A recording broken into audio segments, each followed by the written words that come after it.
Hi guys, welcome to this podcast. Basically, I'm going to just do this like a minute kind of intro to the main podcast because I've listened back to it. It's a biggie. It's a long one. It might not be for everybody. And that's fine. I totally get it.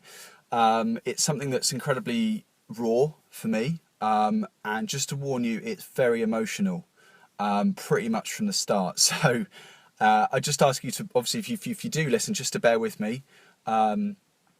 It also gets very intense as well. So you might want to pour yourself a stiff drink before you get stuck into this one.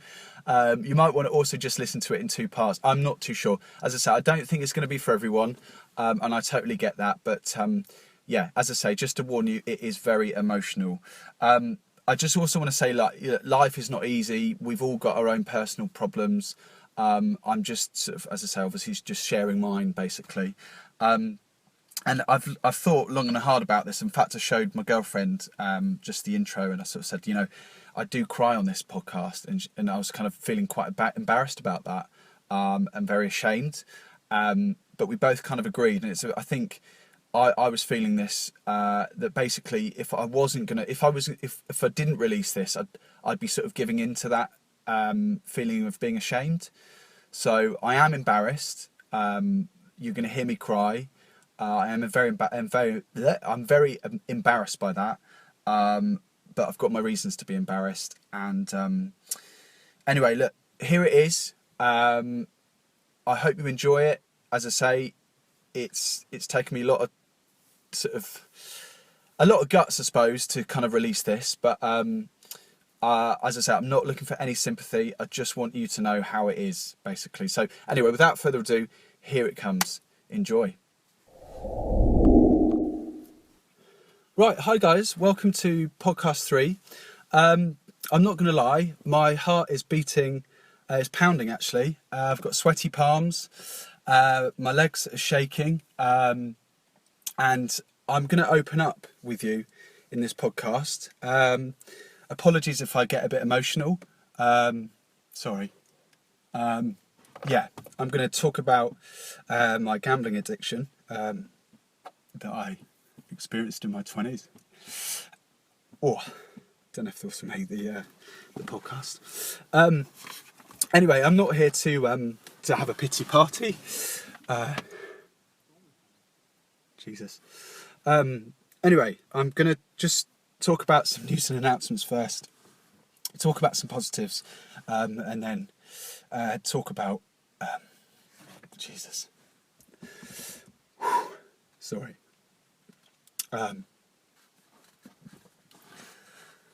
Talk about my addiction to gambling. Sorry.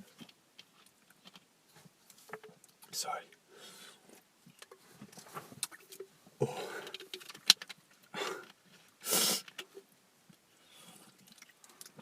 Sorry, I'm incredibly nervous. I didn't think I would be like this, actually. I thought up until now the podcast had been a bit of a laugh and a bit of a joke, and I've been, not really thought about it. But this has been a really long journey for me. It continues to be quite a hard thing for me to talk about and open up with. For years I've been very secretive, and yeah, I just want to tell you how it is. So I apologise for that little blip there with the tears. Wasn't expecting that at all. And I don't know if this will be a half an hour or if I'll make this, how long this will last. I could talk quite heavily about this. Anyway, as I say, we're going to talk about some news and announcements first before we talk about the gambling. Sorry, I feel like an absolute idiot crying on a podcast. Anyway, so news and announcements first. It seems really weird to talk about this. Anyway, well, first things first. News and announcements. Basically, yeah, the podcast is now live on Spotify and other platforms. So I've listened, and we're going to do this. So yeah, you can listen to it on Spotify. I know YouTube was a bit of a nightmare because obviously you have to be in the app to continue listening if you're on your phone, and if you close it down, you obviously stop listening. So yeah, you can listen to me now on Spotify, and I would really love it if you could leave me a review or a comment. That would be great, especially on YouTube as well. Helps the algorithms and lets YouTube know that you're listening and you're hopefully enjoying it and taking something from it.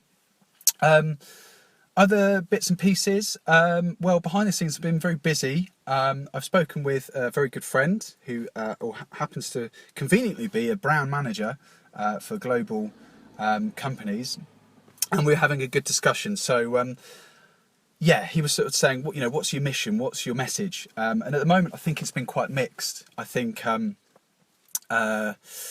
yeah, it's, you've got cooking videos, you've got me, going on vlogs, going to the beach, and me talking about gambling addictions on podcasts. So it's a little bit mixed. Ultimately, it's really just for me to enjoy myself, and hopefully you can laugh, you can cry at the channel, at me. Yes, hopefully it's entertaining. I hope, if anything, it just comes across as real and honest. So yeah, my mission at the moment is a bit confused. I'm still not entirely sure what it is, but I'm sure it will kind of figure itself out. Other things I've been doing, I've been writing. Well, I haven't really been writing it, but my friend has. We're going to hopefully write a radio show, a kind of comedy sketch kind of radio show. Hopefully more on that in the future. And I've been asked to collaborate with another podcaster talking about men's mental health. So that would be great to go onto his show. And good news, in terms of the stats, I've doubled the number of subscribers. So nice one, guys. Thank you. It really means a lot. Right. Anyway, it's been a 5-minute intro. I don't know if I'm going to keep the crying on. I'm really, as I say, really sorry for doing that. I've researched this quite a lot. I've watched a lot of documentaries, quite a few bits and pieces. I'll leave links to all of these below in the description about gambling addiction, by the way. And I've looked at lots of facts. I've looked through my bank accounts, which I previously had never really done, stretching back many years. So basically, I just want to prefix this podcast, actually, before we do anything else. So I just want to say that not everyone that gambles is a gambling addict. It's a bit like, not everyone that drinks, it's not, if you have a beer, it doesn't make you an alcoholic. So I just want to say that before we kind of crack on. So look, if I do get it, gambling is fun. If you can obviously stay in control, which a lot of people can, that's cool. I'm the first one. I do love a day at the races and things like that. But gambling for me was, I was going to say still is, but I have genuinely stopped with my issues, as it were. I'm sure they'll still run deep forever. But yeah, anyway, I'm going to I've laboured that point. So look, yeah, this is going to be a very personal story, an account of my gambling addiction. Sorry, getting the old tears again. And it lasted from about 22 years old to 29 years old. So it's very raw.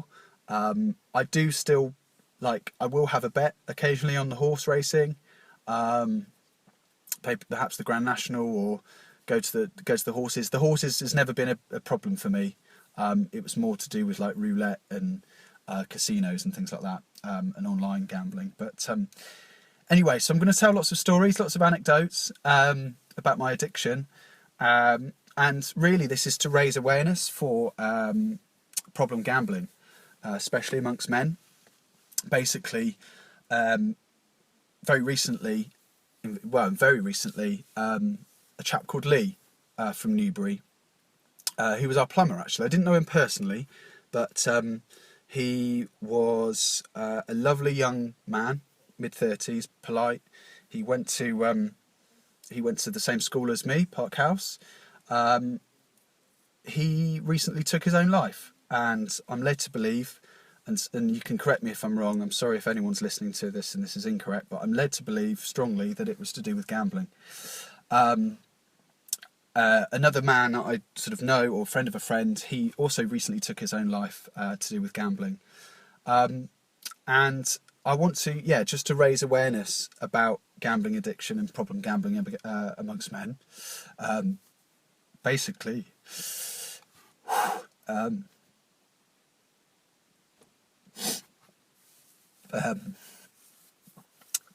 gambling addicts are 3 to 4 times more likely to attempt to kill themselves. Oh, Jesus. Than any other type of addict. Research in Sweden says that gambling addicts are 15 times more likely to take their own lives than the general population. So, this podcast is dedicated to Lee and all other people that have taken their own lives because of gambling. I'm sorry about this. I really I don't even know if I want to release this, but because it's got tears in it, and I just feel a bit stupid. Anyway, I'm sorry this is probably like a Gamblers Anonymous session for those listening in, but it is what it is. Right, come on, put yourself together. Men are 7.5 times more likely than women to be classed as problem gamblers. So anyway, I could sit here and read through a bunch of stats, which are very interesting. Again, I'll probably link them in the description below, or so just bullet point them or whatever. This kind of gets very it can get very political. It's obviously to do with society. There's a lot of economic issues in here to do with legislation and who's to blame and whatnot.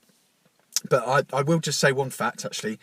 In the UK, I think 2018, the gambling industry was worth £14.4 billion to the in the UK. It was worth that much as an industry.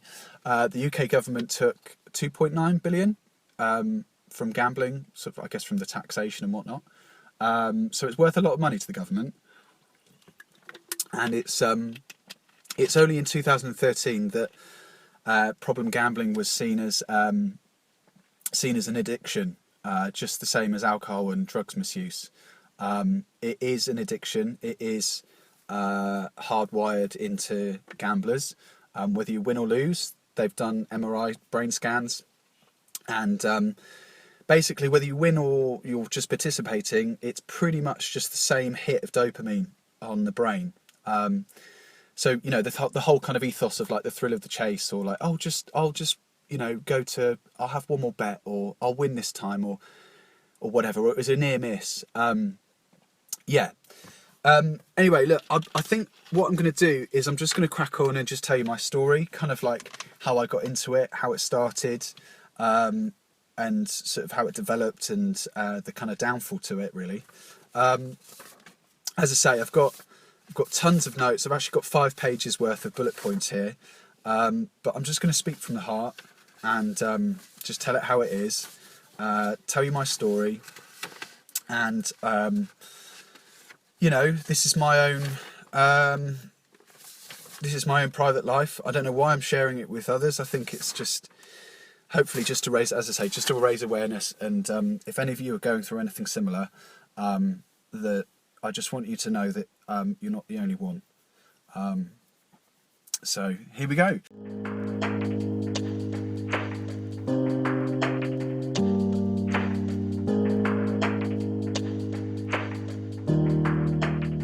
Right, how did it start? How did I start gambling? Well, I think most, gamblers will tell you, will always remember their first winning bet.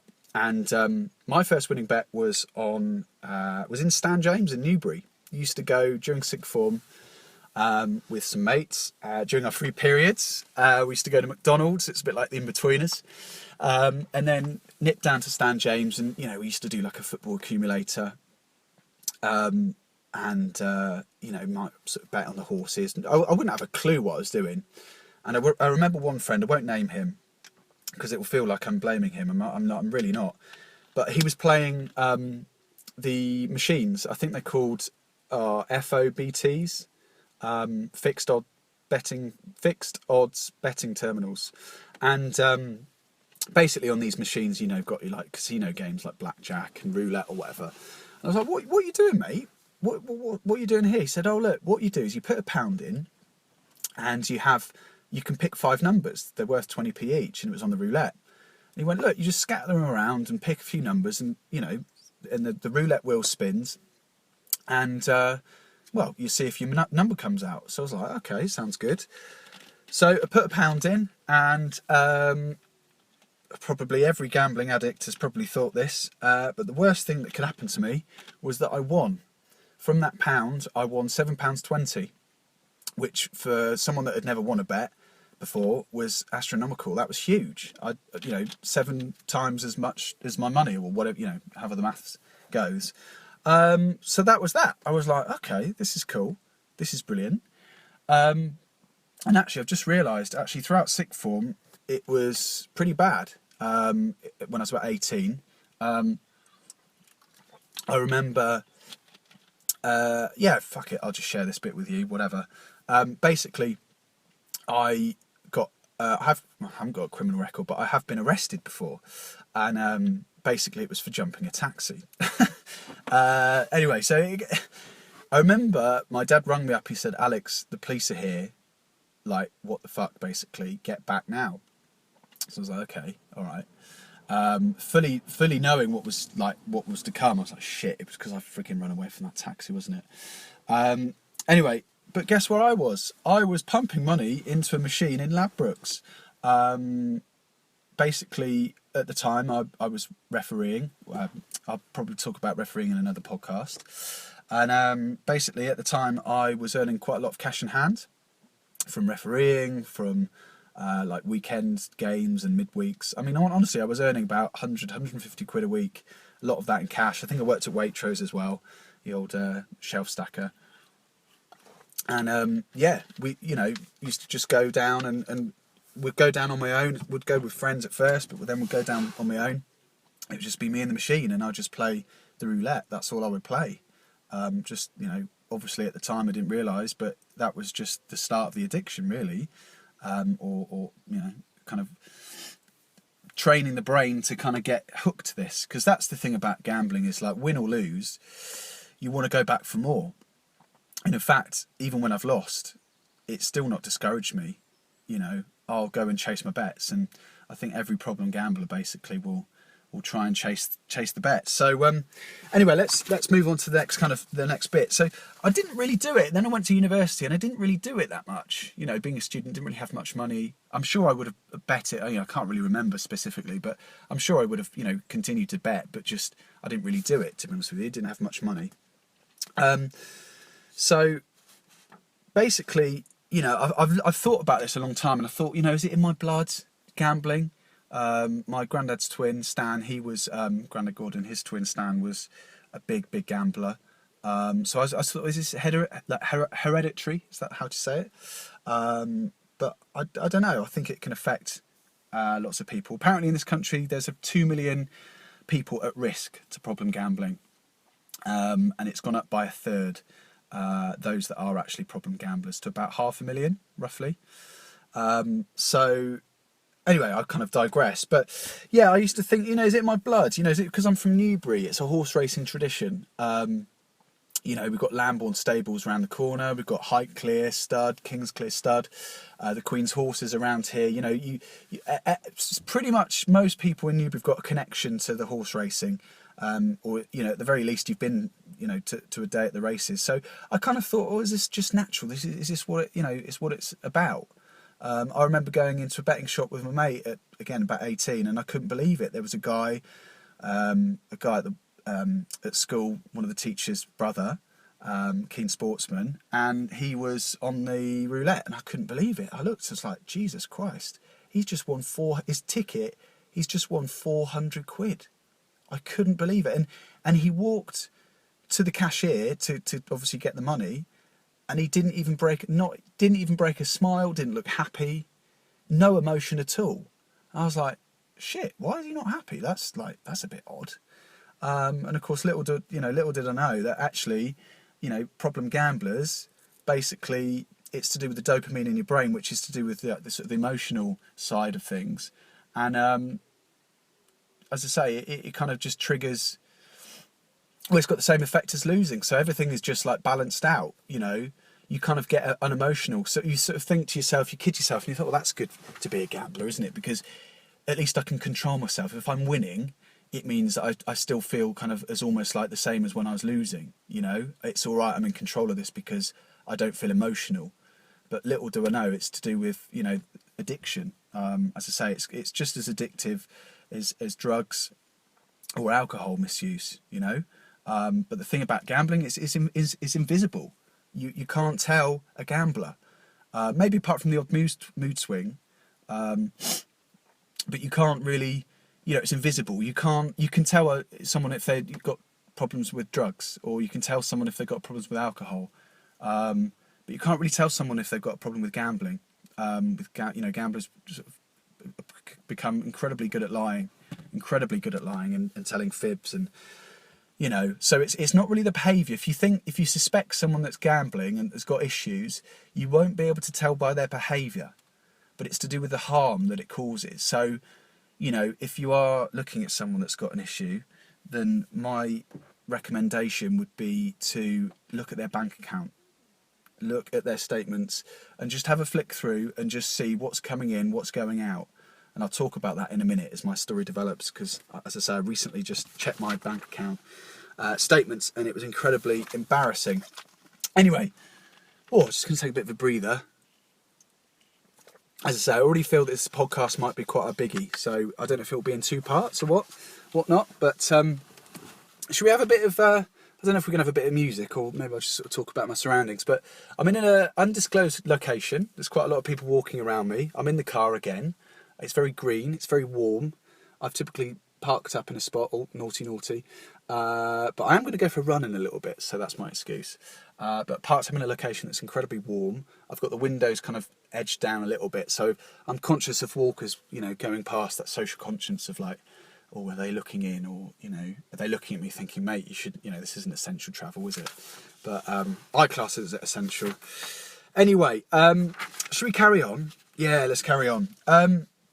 So basically, my gambling addiction kind of picked back up in 2012, the Olympic year. I was working in central London. I was 22 years old, finished university, got a shirt and tie job, and was earning 26 grand a year, which, for me at the time was a huge amount. And now actually, funny enough, having, looked at my earnings, that's probably still don't get close to that. So yeah, big amount of money. Anyway, so I was working in central London in Victoria, living alone, living 5 days a week at a crazy Irish woman's flat in Belgravia, and would walk to work or whatever, and I would just be bored shitless. So at lunchtime, I would kind of go down to, if you know Victoria, there's a place that's a real famous, I don't know if it's famous, but you can get a baguette.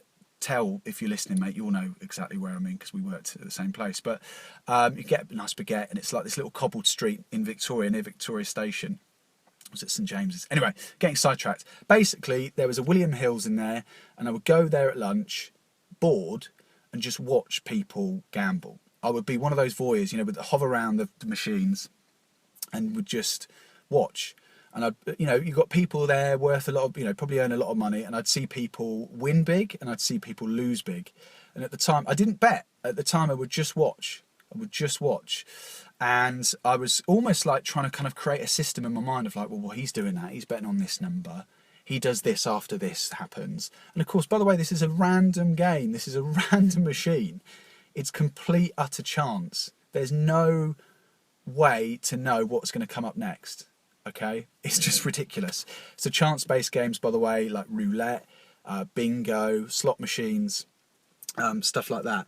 Anyway, so it was the Olympic year, so it was quite a kind of buzzy time to be in London. And I was bored, like I say. So in the evenings, I would, it was especially in the summer, I would basically go and frequent the casinos in Piccadilly, around Leicester Square. So I would walk in. Some of them you don't even need memberships. You just have to flash your ID and off you go. And again, I would just watch. I would be watching, was it the Olympics and it was the Euros as well. And I remember I would just have a couple of beers to myself, watch a few people on the tables, and, you know, not really do much, really. I was just kind of soaking it all up, the atmosphere of casino. I thought, oh, God, I'm the bollocks here. I'm cool, you know. Like, who am I? You know, swagging around. I've got money in the bank. It's like I'm in central London. I'm young. I'm trendy. You know, I just felt like the bollocks, you know. And I just love the buzz of a casino. And I get it. If you're not a you know, problem gambler, that you'll be, you know, I do get it. It's a good night out. You've got, it's quite exclusive. It's entertaining. You can dress up. You can have a lot of fun. So I get it, you know, and I was kind of lured in, you know, the flashing lights and whatnot. Anyway, so basically it was like my training. That was kind of my training year. Anyway, I quit my job. I didn't really enjoy it. And I went back to Newbury to live with my parents, about 22, 23. And I set up this thing called Hot Shots Football, which I know quite a few listeners will know about because you played at Hot Shots Football, which was a men's six-a-side league, like a social league. And it was a business for me. I used to make some money. Perhaps I'll talk about that again in another podcast. By the way, guys, we're definitely going over half an hour. I apologise. This is going to be a biggie. So I went back and set up Hot Shots. I started teaching the drums. Again, would sort of, you know, sporadically gamble a little bit. And then basically fast forward to 2013 and moved to Tooting with a couple of good friends from university, and Tom and Louis, big shout out to you guys, and then Steph as well. She was from Newbury. So yeah, we lived together in Tooting. And December that year, I was living my dream. I was self-employed. I'd started teaching drum lessons in Newbury. I was kind of commuting back every couple of days or whatever. And I was debt free. I would get paid lump sums of money, which was very dangerous for me. You know, like drum tuition, sort of paid, you know, 6 weeks up in front in advance. I had money coming in from Hot Shots every week, which turned out to basically be a gambling fund. I'm really sorry, guys. It's true. It was just like, fucking hell. Sorry, guys. That's horrible. You know, you played in this league with me for 6-7 years, and you know, I was basically just pissing out the wall. Anyway, sorry, that was a bit of a revelation. As I say, it's going to be very honest. Yeah, so December I was living the dream. I went to Thailand. I was just on a whim with my mate Hells. She was in Australia. She was like, any of you fancy joining me in Thailand? I was like, yeah, let's do it. And just booked flights and off I went. And I had money in the back pocket. I was working 2-3 days a week. I had loads of time on my hands. I was living the dream. It was like, this is great. I'm 23. I'm working for myself. I've got loads of money. Well, you know, by my standards. And it's all rosy. Anyway, it started to go pear-shaped. Turn of the new year, 2014, was a big pear-shaped year for me. Basically, through boredom, I started to kind of go to the casinos. So I would lie to my housemates. I would come back from drum teaching on a Monday evening, and Tinder was a kind of thing. Tinder had just kind of got off the ground. So it was all very exciting, you know, going on Tinder dates and, you know, back when it was cool and fun. Anyway, I was going on Tinder dates and whatnot, and quite a few Tinder dates. And anyway, the point of this is I would get back about 10 o'clock at night, and I would say, oh, I'm just nipping out. And they'd be like, where are you going at, you know, Monday night at 10:30? I'd be like, oh, I'm just off to see a girl, you know, the girl I, you know, dated the other week. That was complete, utter bollocks. Basically, I was getting a tube into central London, and I was now starting to bet in the casinos. And when I say bet, it started off with, okay, I'll bet 30 quid, I'll, you know, spread it around on the roulette table. Then it became 50 quid. Okay, I'll go in with 50 quid. Then I'd start to go in, right, I've got 100 quid, I'll spend 100 quid here. So I'm just going to talk about some of my winnings and losses, wins and losses, because I've looked through my bank accounts and it spells quite a difficult picture for me, and I'm quite embarrassed by it, but these are just cold hard facts. So in March 2014, in a period of 3 days, I gambled and lost £1,000. I think that is, and by the way, I've just looked at one bank account, I've got two. I think that was a lot of casino gambling. Basically, I would go into, as I say, central London. I had at the time a business, quote unquote, business account for my Hot Shots football project, and I had money coming in, and I would bet anywhere between, as I say, £100 to £300 a night. That actually rose to about £600 at times, because I had a business account, so it meant I could get more money out basically. But because I had two accounts, I had two debit cards, I could just double up, sort of thing. So I could just start getting cash out left, right, and centre, and then you can do it on your card as well. So it's a bit of a double whammy. So in May, on the 6th of May 2000, it was getting worse. It was getting a lot worse. I was starting to bet online as well. So on the 6th of May 2014, just that day, I lost £1,500. But then I experienced some big wins as well. I remember at the time I was earning a lot of cash from drum lessons. People would pay me in cash as well. So I was regularly going to the bank. But I remember some of my big wins. I remember walking out from a casino after playing the roulette. I had a couple of special numbers. Come on to that in a moment. But I came out with £2,500. And what they do is they seal it in a bag. And it's just 50. It's new, pretty much brand new £50 notes, and I can't tell you how fucking good that felt. Seriously, I felt like the bollocks. I thought, yeah, I've done this. I've beat the system. Like, I'm winning. I'm a winner. You know, I am competitive. I used to play football as a kid. I'm going to sound like a Sunday League footballer. Oh, I used to be good at football, but I was half decent, and played for a club, a professional club, their youth team, or youth setup or whatever. Anyway, where am I going with this? Basically, footballers, a lot of footballers that retire suffer from depression and big gambling problems. And I just wonder if it's something to do with the football. I don't know. I haven't got the answer, to do with self-esteem or to do with competitiveness or whatnot. But at that point, when I walked out with £2,500, I thought, yeah, I'm a winner. I am a winner. This is great. And then a couple of days later, I won £1,500. It was brilliant. It was absolutely brilliant. Again, thought I was the bollocks. However, this is the story, and this is a true story. I want to let you know of that. This is about being in a bubble. So when you're a gambler, or you've got a problem gambling, nothing really matters apart from you and the machine, or you and the roulette wheel, the spinning wheel, which I was just completely transfixed by. In June 2014, I went to the Hippodrome Casino in Leicester Square, Piccadilly, and my special number, Black 17, came out twice in a row. Now, Black 17 was like my baby. I would just be focused on that number. I bet on other numbers, but that was my number. And I couldn't believe my luck. It came in twice in a row. I remember there was this Chinese guy who's a bit of a hustler. It's very close to Chinatown. There's not a lot of Chinese. The Chinese population would be in there.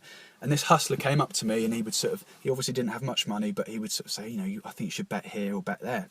And I bet on 17 again, and I sort of increased my bet. So I can't remember how much I won, but I won a fuckload of money. And it was like, fucking hell. I was just completely, utterly glazed over. And I gave him a tip. I gave him £5 tip. I handed him a chip, and the security came over to me. And it was at this point, I wasn't really thinking straight. And I went, oh, hang on a minute. I recognise that music playing in the background. There was a live band on, basically, in the casino.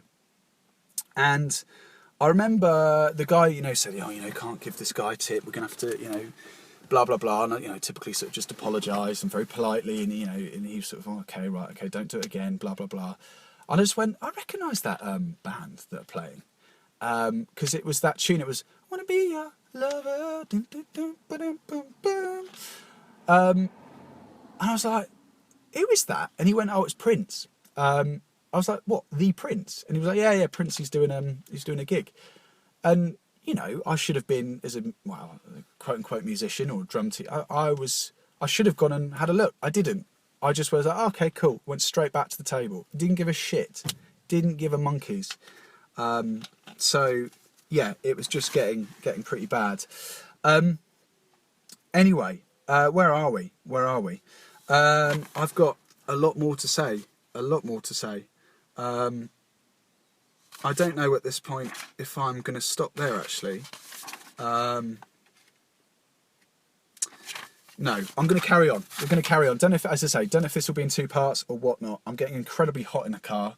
I want to go for a run, but I'm like, got lots to say. I'm in the groove. Yeah, screw it. We'll just go for it. I'm sorry if you're still listening. Fair play to you. By the way, this is mostly aimed at men. So, ladies, if you're listening, apologies. I don't know. It might affect you as well. Statistically, it'd be more likely to be men. Anyway, so yeah, what would I do? Like, my routine would be basically, I would go to this casino. I would feel bloody cool. I remember seeing some footballers in there. I'm a Bournemouth fan. I saw some Bournemouth footballers in there. Once I thought, yeah, I'm like fucking bollocks. People were looking at me. I was wearing my best clothes. And my routine would basically win or lose. It was like win or lose, we're on the booze. Win or lose, I would always go and have a pint. I would never really drink whilst I gamble, which was interesting. Again, it was this sort of mechanism of like, oh, I'll definitely be in control if I'm not drinking. In some respects, I wished I bloody did. But I'd always have a beer after. I would always treat myself. I'd have a beer. I'd have a pint of lager. And then I would walk over to Chinatown. I'd get boiled rice and barbecue duck. And then I would get a taxi home. And the taxi would cost me anywhere between 30 to 50 quid. Again, didn't give a shit. Even if I'd lost 500-600 quid or whatever it was, I'd still get a taxi home. I was just like, well, fuck it. I've spent so much money on gambling, then why not? You know. Anyway, getting some funny looks. People are giving me the eyebrows. They're like, oh dear, why are you in the car? You shouldn't be here. Another story. Saw a French blackjack player. He was dressed really cool. He had like earrings and like rings. I watched him all night. Just from afar. I was obviously on my own table or whatever. And he had loads of pink chips. And I think pink chips mean you've got £1,000. And he must have had seriously about 6 or 7 of these. And he lost the fucking lot. He lost the bloody lot. And that was in the space of about 5 or 6 hours. I'd rarely leave the table. I'd go for a quick toilet break, maybe have a cigarette, to try and kind of chill out, and then, you know, come back to the table and just carry on gambling. I mean, it's really hard for me at this point to kind of talk about how I felt, but, you know, I felt like shit, actually how I felt, but, you know, I felt ashamed, I felt disgusted with myself, I felt I'd lost all sort of self-confidence. I sort of became a loser. My mentality was, I'm just a worthless piece of shit. I am a loser. I am, you know, I'm shot of all sort of confidence. And little did I know, it was probably creeping into other. Oh, that's Ricky Lewis. That was my dad. Hello, boy. Oh, sorry about this. Just recording a podcast. I'm just recording a podcast thing. Yeah. Anyway. Oh, there we go. Anyway, that's giving it away, where I'm, my mum was like, don't you dare tell anyone where you are. But technically this is work, and technically I've had to come back to Newbury to get a load of stuff for my drum lessons, and that is true, so fuck you guys, it's fucking work. Anyway, so where was I? Yeah, so I just feel like absolutely shit, absolutely crap. So basically, it got to September 2014, the rent was up. I then got a job at Pret a Manger. I hit rock bottom. I had fuck all money. I was borrowing money from my parents to pay for rent. They didn't have a clue what was going on.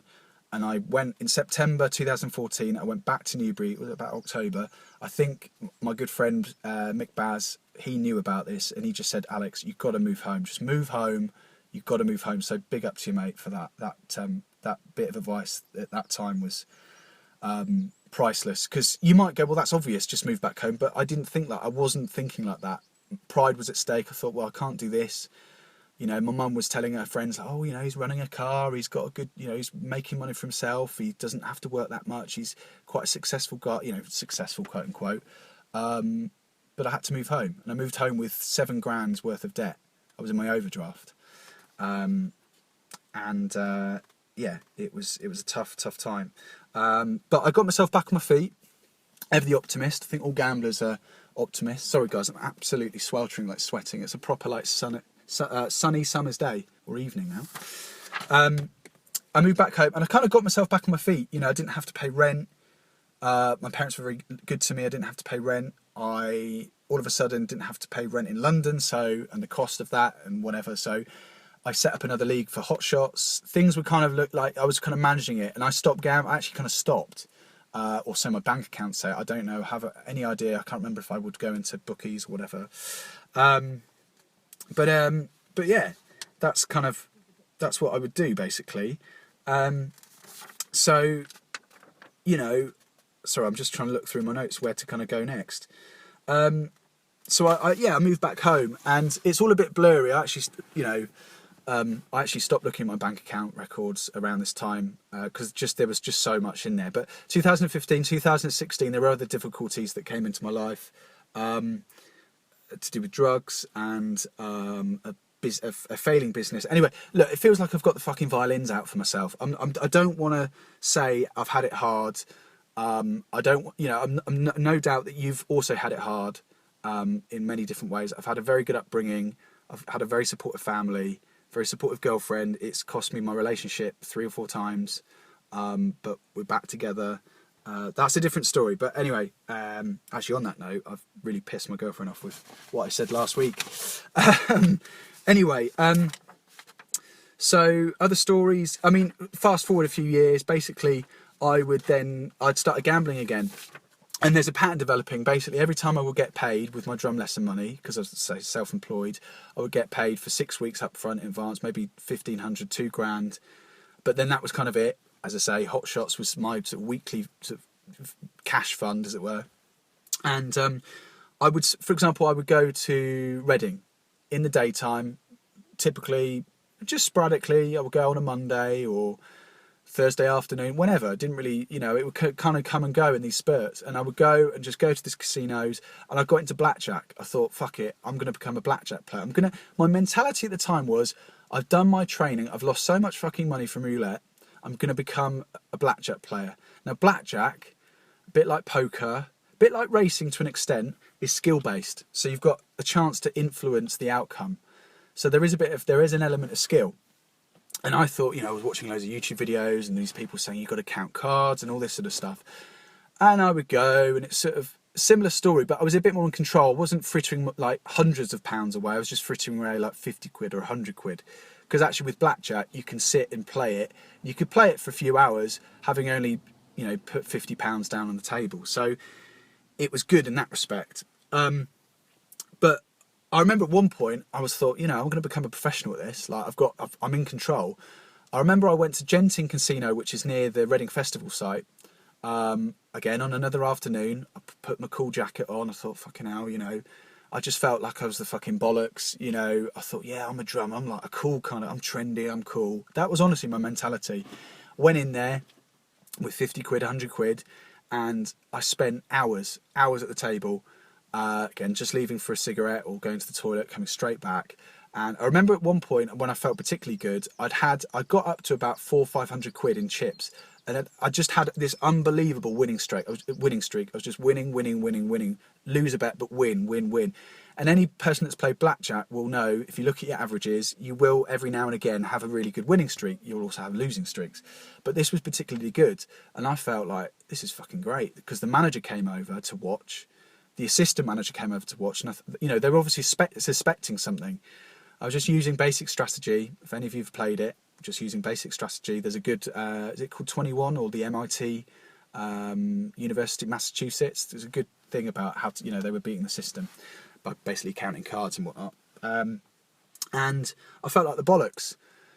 Anyway, I should have walked out. I didn't, and I lost all of it. Lost every single penny. And I just want to say something, actually. Of all the times that I was in a casino, and this is even in a bookies, not once did I get asked to stop.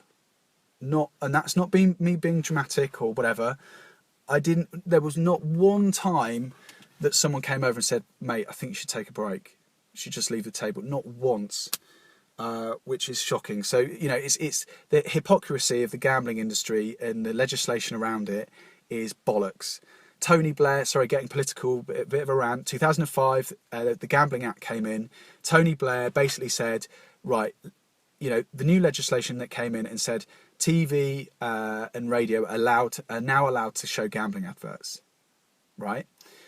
Basically, 18% of adverts that you see now, these days, are to do with gambling.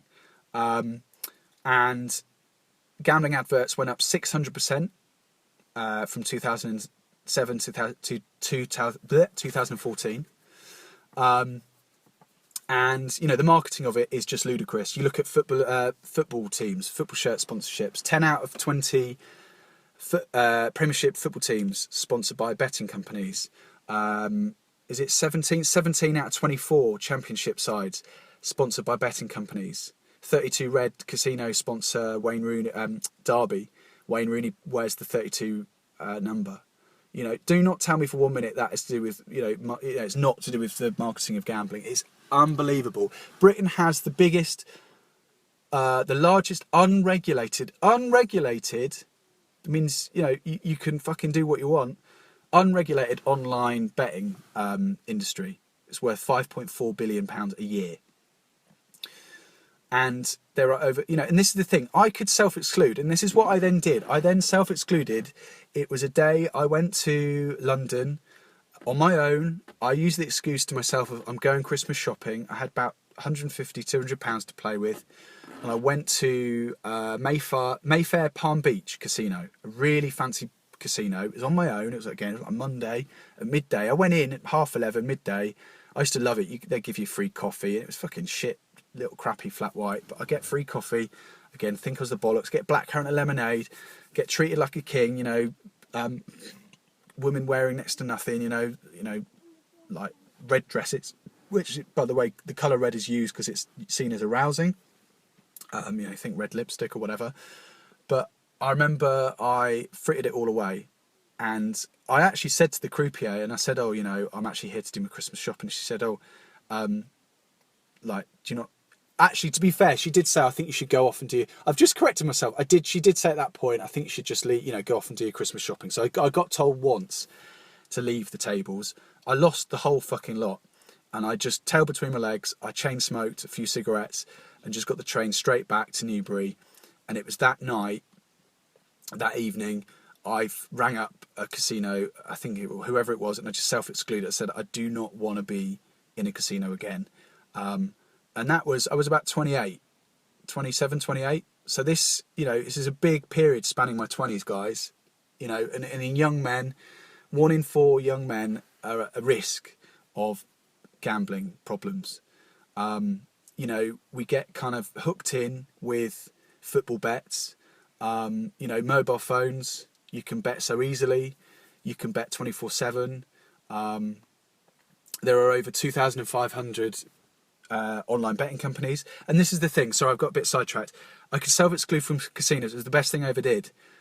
But I couldn't self-exclude from online companies. I would still bet online. That was a fucking crazy thing. I would bet online. And it was the same kind of casino experience. I would play slot machines. I would play roulette. I played blackjack quite a lot. I played quite a lot of blackjack. So I was still doing it. Still bloody doing it. But I kind of gave up. As I say, it's a really, really horrible thing, gambling. As I say, the brain reaction is the same, winning and participating. I'm sorry, I'm just trying to sum up now, guys. I've got a few more facts to kind of talk about. This, I'm kind of, as I say, coming towards the end now. But in the US, gambling is worth $500 billion per year. $500 billion per year to the government. and there are 23 million people in the US that go into debt because of gambling, and the average loss is £55,000. And I just want to leave you with this in your mind. A couple of points. A point right now that is about lockdown, about coronavirus. People have got time on their hands. People are bored. People haven't got much money because they've been laid off or they've been furloughed or whatever. I have a worry that I would love to know what the effect this will have on people and gambling. Will we see an increase? What are the profits like for these companies? You know, what's the impact on people's mental health with the gambling? You know, banks. I had a message on my bank statements today, or online banking. You know, we've changed our policy about overdrafts. You can go into your overdraft, no doubt. People might not be earning money, but you're going to have to borrow more. And when you're vulnerable, when I was vulnerable and I didn't have money, I went and gambled. And I fear that the same was going to happen now with the population in this country. And I want to leave you with this fact, which was quite a startling fact for me, actually. But there are 55,000 gambling addicts in this country aged 11 to 16. 55,000 gambling addicts in this country aged 11 to 16 years old, guys. This is a problem that needs to be addressed. I don't think it will be addressed because it's worth so much money to the government. It's a subject that I don't think gets talked about that much. It doesn't get much airtime. A couple of things I have watched recently on YouTube. I don't know if you ever remember The Real Hustle. A guy called Alex, very good looking, kind of tall, dark, handsome Greek guy. He did a documentary, worth watching that and really kind of figuring it out. What's it like to be a gambling addict? Watch Russell Brand, The Trews, 5 or 6 minute, really quick video. There's another, do you remember there was an army major? He does a TED Talks for 15 minutes about his story and gambling addiction. This shit is real. It is a mental health problem, but only in 2013 it was given the same treatment, as it were, quote unquote, as alcohol and drugs misuse. It is the invisible killer. This podcast is dedicated to Lee and my friend of a friend who recently lost their own life. And that's the thing. You know, you're the architect. You think that you're the architect of your own downfall. So therefore you think, well, the only person that I'm going to, the only person that I'm going to get out of this is myself. So the best way to do this is just killing myself. I'll just kill myself. And I have stopped gambling. There wasn't really an end point for me. I think I then went on to other things like I then started to bet on like both teams to score on football, and again trying to do sort of more like skill-based stuff. A good thing the government did was they reduced roulette machines. You used to do £100 per spin. You could bet £100 per spin in 20 seconds, and they reduced that down to £2. I think that was good, but the problem they've got is that is essentially just shifted people's behaviours or the consumers' behaviour to different things. I think we don't really know the true effects of online gambling. I think that, again, statistically, there are more people gambling on... The people that gamble online, 35% of them are problem gamblers or those at risk. So I urge you, if you are listening to this and you do like gambling, just the next bet that you make, just think, I've listened to this podcast and I'm not going to make that next bet. Just that next bet. That's all you got to do. Don't think about giving up. Just the next bet. Just stop. Just. And that's the thing, isn't it? It's easy to say just stop. And this is the thing. The only person that's going to stop gambling is the gambler. You have to want to stop. And I was just so tormented by this for so many years. It was just time to stop. I was just on a self-destruct button. It was time to stop.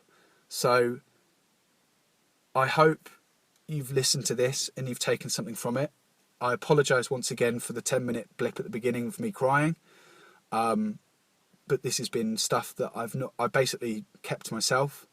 I've never told, some of those stories have never been told, ever.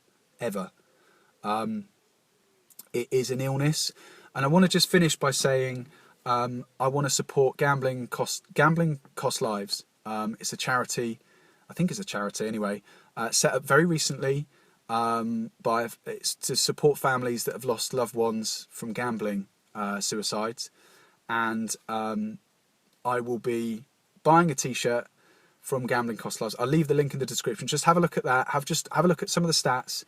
And the last thing I will say is, if you suspect someone is gambling, and this is the fucked up thing. If you're listening to this and you are a problem gambler, you'll be aware of this. You'll be aware that you need to stop. You'll go, yeah, I need to stop.